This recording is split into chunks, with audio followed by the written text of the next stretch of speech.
Anyone else feeling elsewise? Hi, hello everyone, my name is Jer, and I'll have a glass of water, please. But also this! Girl, I turned the AC down in my apartment and it got hotter. Today we are sliding down the political pole of Canada's Drag Race All-Stars Season 1, Episode 4, Drag Prime Minister. For this week's challenge, our Canadian All-Stars are tasked with creating a political smear campaign ad to become the very first drag queen prime minister. And they do this not in groups of 2, but in groups of 3. 3?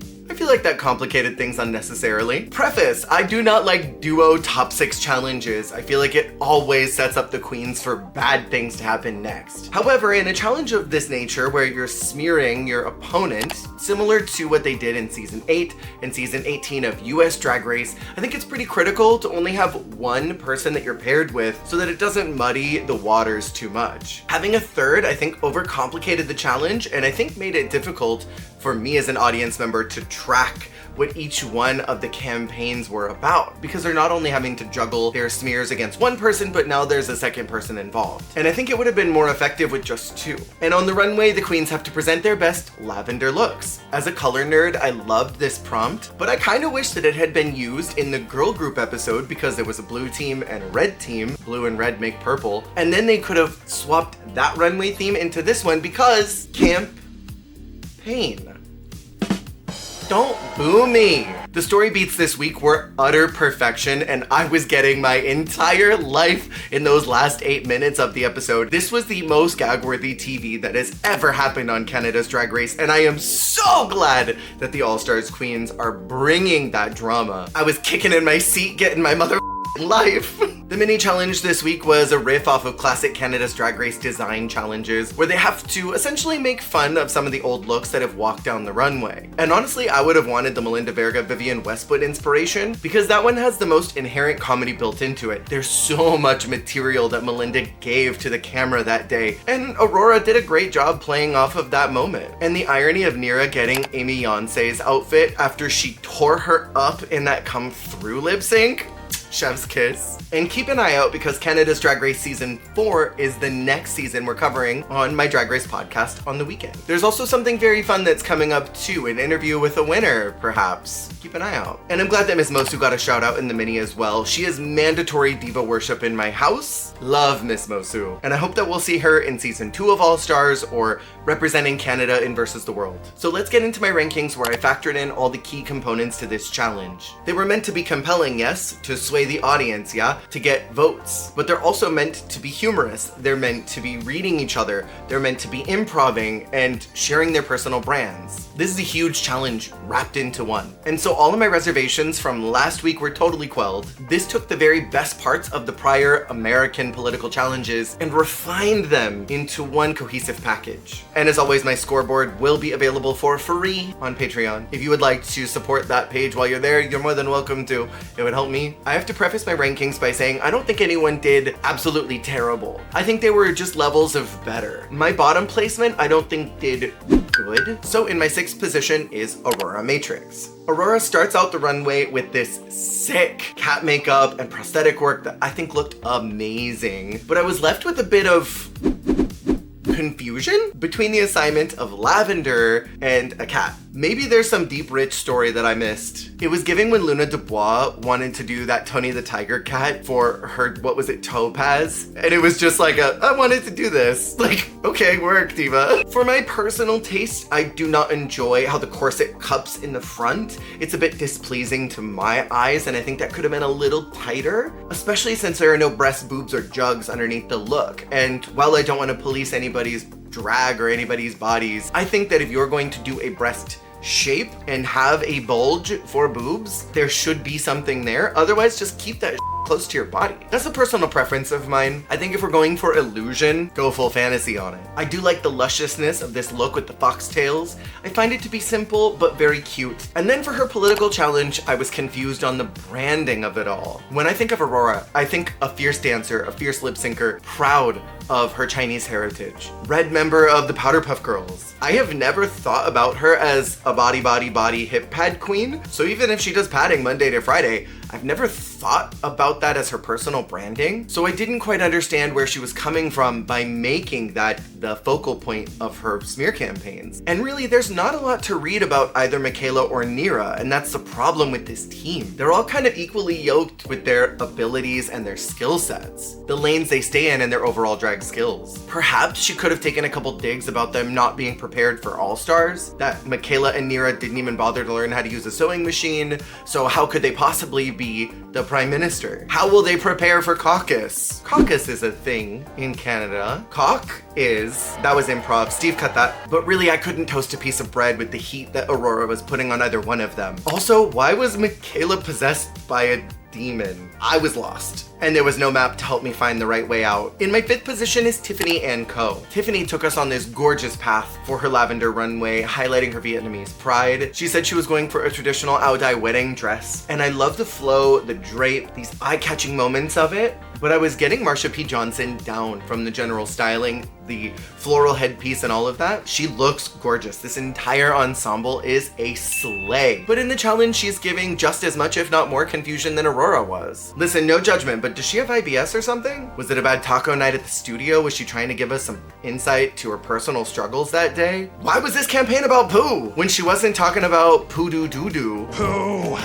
Tiffany's campaign was vapid, it was shallow. I hated that it had virtually nothing to do with who she is as a queen, and I didn't learn anything about her personal branding or why she would be a sickening choice to be Canada's very first drag prime minister. I think Tiffany's got a lot of solid points, and I think she could easily riff off of the fact that she's underestimated. Everyone always expects these people to do well, but you never expect the underdog. That would have been a great perspective for Tiffany to do. And I like that ending of putting the duh in Canada. I wish that she had stuck to that energy the entire time, played on the I'm actually smart, but I pretend to be dumb Elle Woods type character. And Brooke was trying to give Tiffany hints that it wasn't working during the recording production. She was very much that Kim K meme. I like dropping hints that your challenge isn't working. Your idea's not working. In my 4th position is Michaela Couture, who I think unfortunately did not break to the front like she was really hoping to do. And I got worried as soon as she started saying at the beginning, hey, what can I do to get there?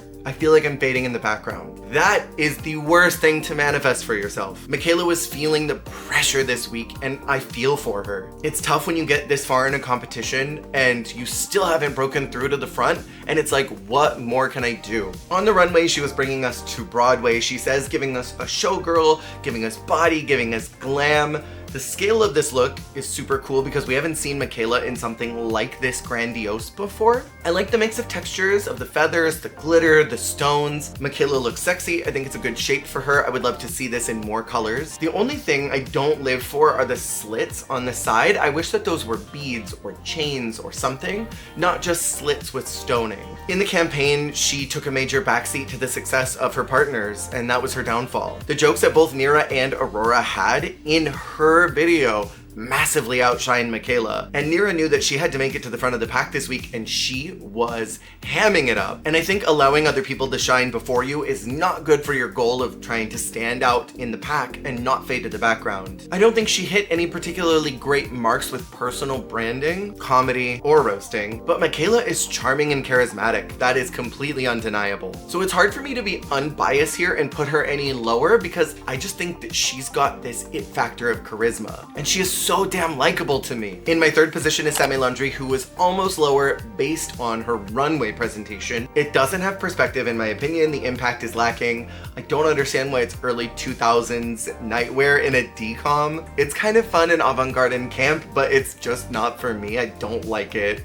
I'm so sorry. Chop. However, in the challenge is where Sammy really shone. She looked amazing in this structured animal print coat. It was giving me Olivia Pope. Like, nobody's gonna f with her. And I think it's evident how much preparation went into Sammy's Marjorie Taylor Greene in season 6 Snatch Game, because Sammy's performance here had that hostile, stupid energy that every Republican politician in the US has. She was very funny in her presentation, but not because there were a lot of jokes, but because her charisma is so strong. And it's kind of the same thing as Michaela. You don't really have to be saying anything funny for me to giggle because the way you say it is funny. And Sammy, of everybody in this room, has excellent comedic timing. Her route of fear-mongering, I think, was perfect for the type of campaigns they were creating here. And that was the goal of the challenge. I was highly entertained. I would have loved to have put her higher if the runway was better. She definitely shredded up Tiffany, but I gotta ask, even if it was a character, aren't fat jokes just a little tired by now? Just a little bit. I didn't love that she included the joke about Jada being her biggest competitor and then having Jada fake eating food with saying that she's hungry for power. Like, I get that she was going for this hostile, vile, conservative,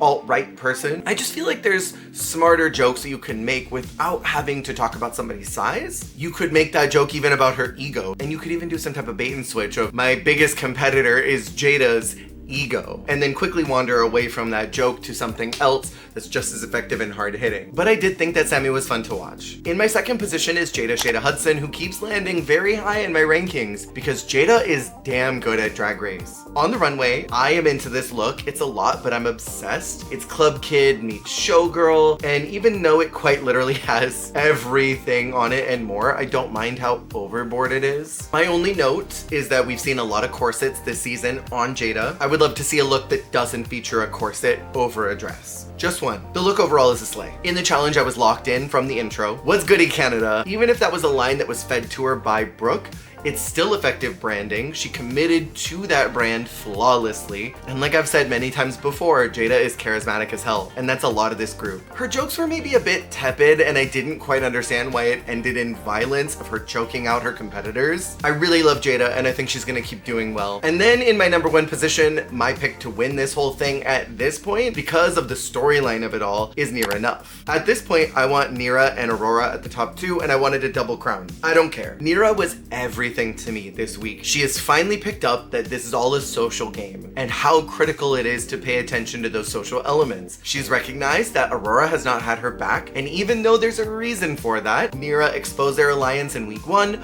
Aurora was basically like, okay, no more shenanigans. I'm not gonna support you or have your back because that's gonna hurt me. Now that has come back to bite her in the butt. Nira was feeling galvanized to finally get a challenge win, and she was incredible to watch this week. Starting on the runway, she did the damn thing. She was presenting this lavender wedding, and for those who don't know what that is, a lavender wedding is when two folks get married out of convenience. You'll sometimes see two queer folks get married, a gay guy and a lesbian, because they're trying to escape some societal pressures that they've got to get married. So they'll fake a marriage, they'll do the whole ceremony, they'll live together, but secretly they're off with whoever they're with. Very commonly, you'll say a straight woman and a gay man get married. The straight woman knows that she's not gonna get anything other than a companionship. This was my favorite look of the night. This is a perfect blend of masculinity, of femininity, and I love this intersection that Nira's playing with here. The suit half is well tailored, and I love those elements of lace. It's super glam, and it's excellent wordplay with the lavender theme. That garter is a great final touch. The whole look, utter perfection. Complete slay. Max slay. And in the challenge, Nira completely stole the show every time that she was on camera. She had the raw passion of those candidates that run for office that are a little bit unhinged and have a lunatic grassroots base. She was giving me Sarah Palin mixed with Derek Barry in the season 8 political challenge. Nira was plugged in, present, and consistent in every aspect, and I think she branded herself flawlessly. During the critiques, I kinda loved seeing that lesbian push back on Brooke, and I love when Canada's Drag Race loses the plot when it comes to their guests. It reminded me of that guest judge from season 1, the dude who called his mom mid-critique and held up production so that she could confirm that he had a costume that looked like something that I want to say it was Boa was wearing. Stupid. And you could tell that Brooke was getting a little playfully annoyed, but was playing it off in a great hosting way. It made good TV. The bottom three are then called as Michaela, Tiffany, and Aurora, with the tops being Jada, Sammy, and Nira. What did y'all think about this being judged individually rather than teams? Because I've said before, anytime you're in a team and your success is reliant on your team members doing well, you should be judged as a team. Unless someone is really, really bad, and I think we didn't necessarily see anyone bad, but we saw some people stand out way more. And so I don't totally mind that they were judged separately. Here's where I started to get my absolute life, because Nira got her lick back in Untucked. She took all of that frustration about being backstabbed behind her back and weaponized that to save Tiffany. We've seen that Jada and Sammy have been voting similarly all season. They've been in the same wavelength. And that moment where the three of them had a psychic conversation with each other, just knowing we know exactly what to do here, was everything. I mentioned before a couple of weeks ago, I didn't think that Sammy would commit to any type of gameplay or strategy move, but we're so close to the end, she's got to start playing strategically and use the cards that she has to make moves. And Tiffany was brilliant to join in on this. Are you sure that you want to keep the talented, potentially top two who are going to take your $100,000 away from you? Or do you want to keep someone who's not good at the competition, the judges don't really seem to like, is constantly in the bottom and is probably going home next week? Are you sure you don't want to just save me? Why would you keep your two biggest competitors here? I love her so much. And you know what? You better play that damn game, Tiffany. You better. For me as a competitor, if I know I'm not gonna win, I'm gonna make it harder for the front runners to win. And all of the tops use their power to save Tiffany and Co. And like that, the Beaver also faces elimination and is going back to the house for the rest of the season. I lived for how messy this was, and even though I did not want Michaela or Aurora to go, this is how you play the game. I was legit screaming at my screen the whole time. On top of the fact that Nira was the winner of the challenge, which is totally deserved, I was so happy. This is a great day to be a Nira stan. Aurora and Michaela then have to lip sync to the song Black Eye by Ali X. This was the lip sync of the season of a lifetime. This was worthy of a standing ovation. Both Aurora and Michaela had my attention at very different times of this lip sync, and I think it was a very hard one to call. Both of them were doing it so well, but dare I say, Michaela kind of snagged it for me when she started doing those skips down the runway. I felt like her presence was strong in that moment, and I was here for it. But Aurora is that girl, and potential-wise, I think she's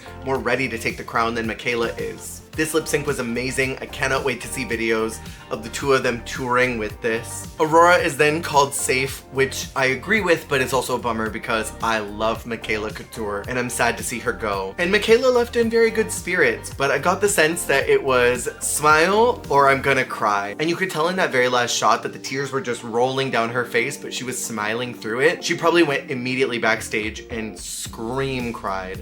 I know I would have. That would be devastating. But I appreciate that she tried to keep a strong front for the camera. And next up is a pretty cryptic challenge. They show us something that looks like it potentially is a gauntlet style semifinal, similar to what they did in Canada's Drag Race Season 6, which might explain why Sammy looked so excited and why she reacted to it so positively. From the B-roll they showed us, there's definitely some kind of snatch game happening because Jimbo is in her Joan drag and they played the snatch game music, and then there's potentially a photo shoot.